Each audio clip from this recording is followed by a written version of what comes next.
They have cut down the pines, उन्होंने सनोबर के या चीड़ के दरख्तों को काट डाला। And ended now, ended mean खात्मा होना, नाउ मीन अब। द जेंटल कॉलिक्वी, जेंटल कॉलिक्वी मीन नरम गुफ्तगू। ऑफ बाव एंड बाव, शाख दर शाख। अब यहाँ पर again figure of speech personification use हो गया, ठीक है। हम जो सरगोशियाँ करते हैं, इंसान सरगोशियाँ करता है। अब वो कह रहे हैं कि जब हवा चलती है तो आपने अक्सर देखा होगा कि शाखें एक दूसरे से टकराती हैं, और टकराने से उसने पोइटस ने ये कहा कि वो जब टकराती हैं तो वो सरगोशियाँ करती हैं आपस में। तो उसने ये कहा कि जब दरख्त कट चुके हैं, अब जब हवा चलेगी तो वो शाख दर शाख जो नरम गुफ्तगू है, जब शाखों का आपस में टकराने का जो प्रोसेस है, या फिर वो आपस में जो गुफ्तगू करती हैं, वो अब ख़त्म हो गई है दरख्तों के खात्मे से। दे आर मेकिंग, वो बना रहे हैं। अब ये मैं बार आपको बता रही हूँ, दे से मुराद आपका प्रॉफिट अर्नर है, ठीक है, टिम्बर माफिया जिसको बोलते हैं। अवेंस, बाढ़।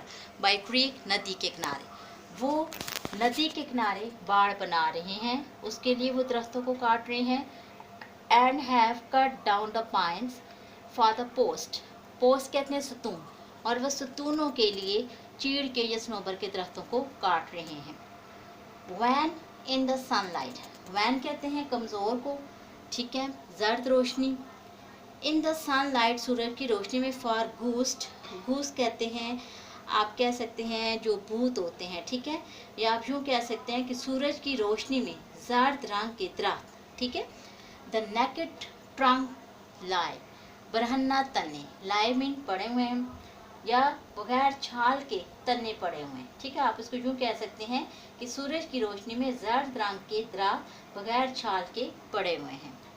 अ बर्ड नेस्टेड देयर, एक परिंदा अपना वहाँ घोंसला बनाता है, या एक परिंदे ने अपना घोंसला बनाया था उन दरख्तों पर। It will seek, seek mean तलाश करना, ये इसे तलाश करेगा। अब परिंदा अपने घोंसले को तलाश करेगा जो दरख्त काट चुके हैं उस पर। In vain, in vain mean बेसूद, इन वेन मीन बेसूद। They have cut down the pine, लेकिन बेसूद कि उन्होंने चीड़ के या सनोबर के दरख्तों को काट दिया।